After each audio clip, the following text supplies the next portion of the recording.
Good morning, Nifties. Welcome to Knittery Nicole. I am Nicole, and we are a crafting community.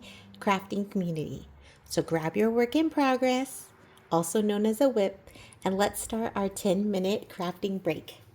Today, I have a very, very special treat from a dear person, like so dear to me. Her name is Crystal, and for Christmas, she gifted me this glass teapot and these little balls of tea. And so I've been wanting to have it, but I was waiting for, kind of like a little bit of a special event. And so I think that today is it. So here's some hot water.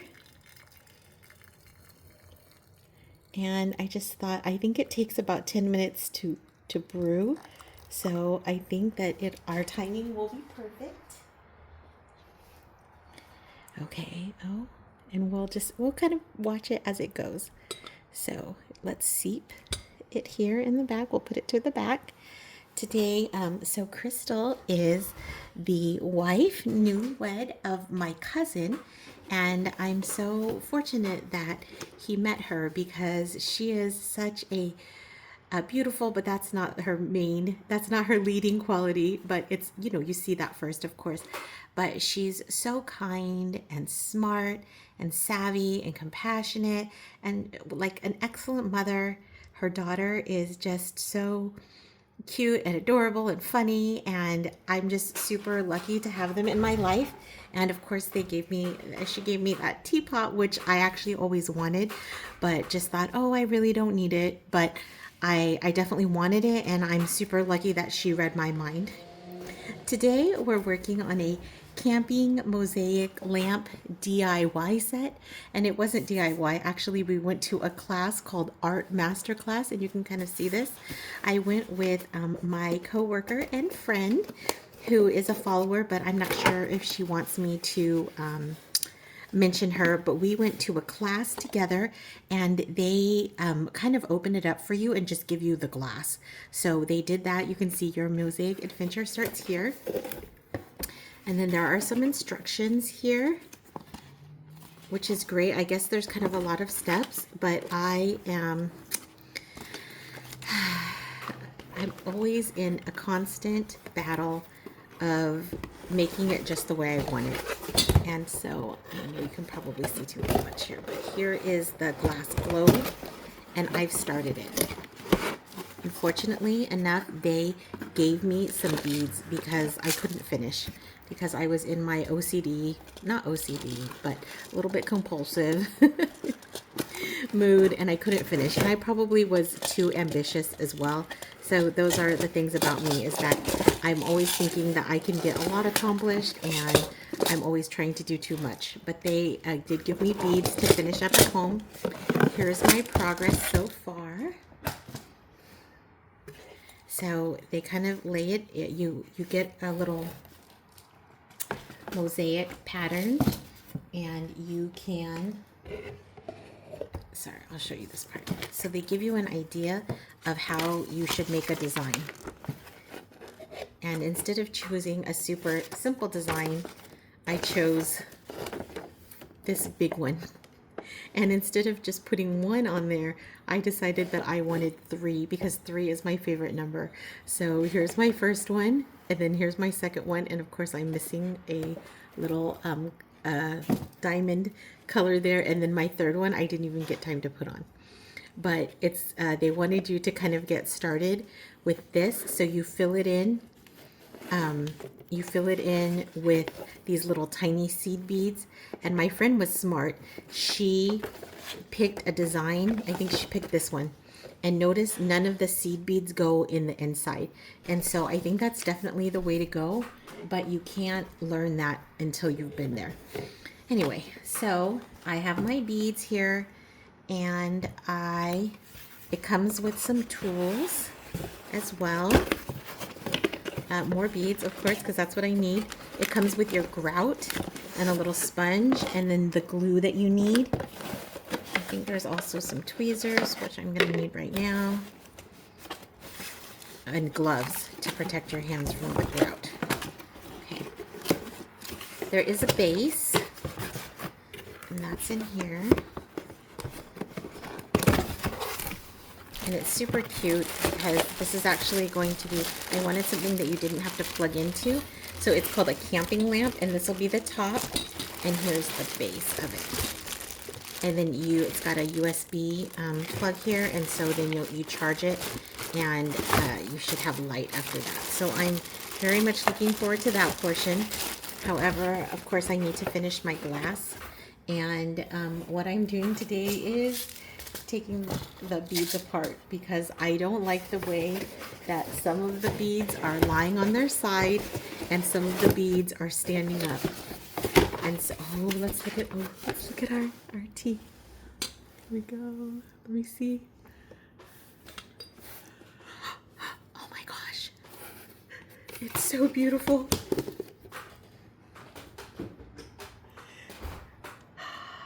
Look there, look at the flowers.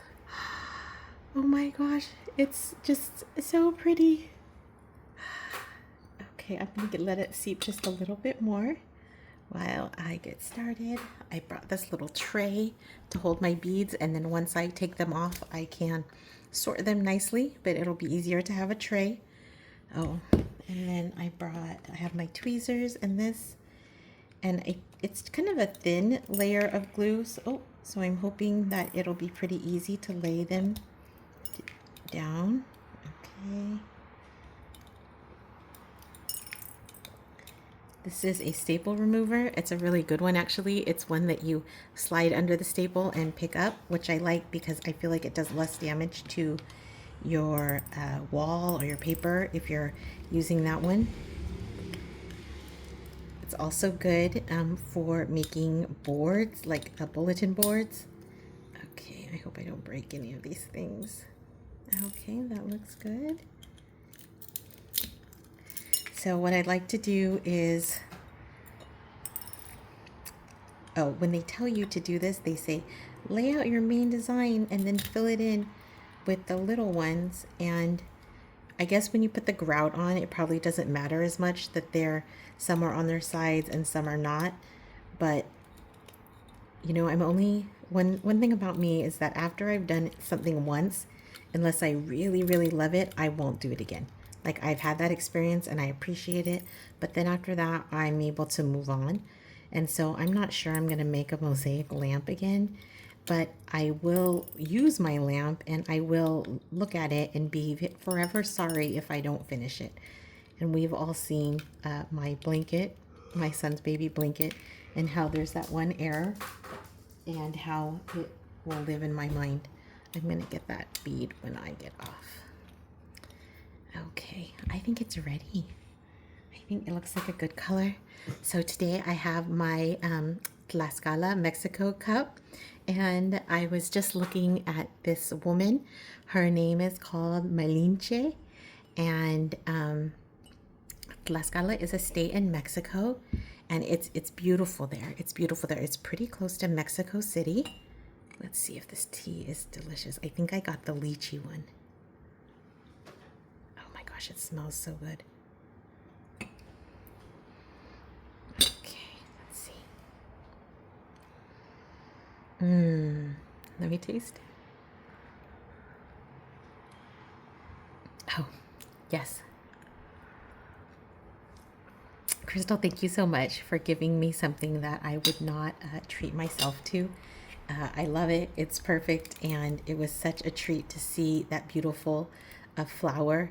I wish that I had been watching it. I thought it was going to go a little bit slower, which is why I wasn't watching it very closely.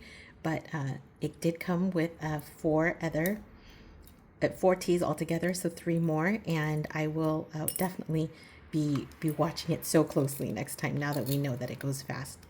It seems like it would take a long time, but it did go pretty fast. So once I take these off, I'm going to leave this one here, and then I'm going to set these up just the direction I want to set them up, and then after that I will lay on the next ones. So I did take a picture of the design so I can recreate it for next time. Okay, as I was saying, Tlaxcala is a place in Mexico and near Mexico City, and it's where Cortez landed to kind of take over Mexico. And in a way, of course, it's sad. It's definitely sad that, he couldn't respect the indigenous cultures that were there. But the person that I wanted to talk to you about was Malinche. And Malinche, she is a really, typically a renowned character in Mexico because she acted as the translator or the interpreter between Cortez and his men in Mexico City. And I think eventually I don't know if she married Cortez or if she just married some of the soldiers, but people in Mexico, many of them, equate her as being a traitor because, of course, Cortez conquered Mexico and a lot of it was the disease, but we know that the results were devastating for the indigenous population of Mexico. And I can see, I understand why they say that, but more recently, people have been giving a second look at Malinche's character and what she did for Mexico, in that she was able to kind of delay a little bit of the destruction and temper the destruction, in that she was able to have influence. And the way that she was able to do that, of course, I heard, it says that she's beautiful. Beauty is often it. But that also, she did it because she was smart. She was smart and she was bilingual. In fact, she spoke many languages. So she is a polyglot. And, one of the things every day, I use a different language to introduce our little series because I love languages as well. And so I really relate to that. She also became, eventually, after she kind of did the original things in Mexico City, she actually was able to go back to her father's village, and she was like the tribal leader there for a while, and before her death. And so I feel like that is also an important aspect that is often overlooked. Like, she didn't just sell out to Cortez. She did go to Cortez. She did go to Spain, but she came back because this is where her heart, or that was where her heart was. And I feel like so many times, and we've seen this over and over and again, women are given kind of quick treatment in a dismissive way, called names, and are not recognized for their entire contribution. So, Malinche, I got you.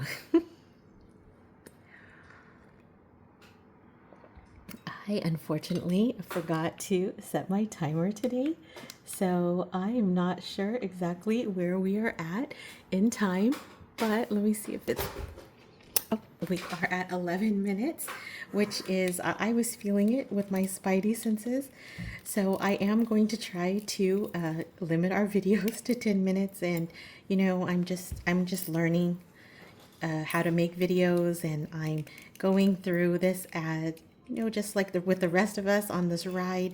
And so I appreciate your patience as I learn. And if you enjoyed our 10-minute crafting break, and you feel just a little bit more peaceful after spending time in community with other Nifties, please like our video and share it with a friend. And if you have time, I would love to see what you're working on. And you can leave that on our threads, also at Knittery Nicole in our threads, and you can comment below. We have some other new followers. One of them is Kev, and I'm so excited to he is a crocheter and does amazing work, with a lot of heart. And so I'm really excited to have a male crocheter in our group. And one of my dear friends who I have met through Instagram has started following, and I want to tell you all about her tomorrow. And you can hopefully see, it's just, did I break it? No, I think this is the glue. I would love to tell you all about her tomorrow and have you look at her stuff, because the things that she does at cross stitch, and she's amazing. So I hope that you'll join us tomorrow, and see you later.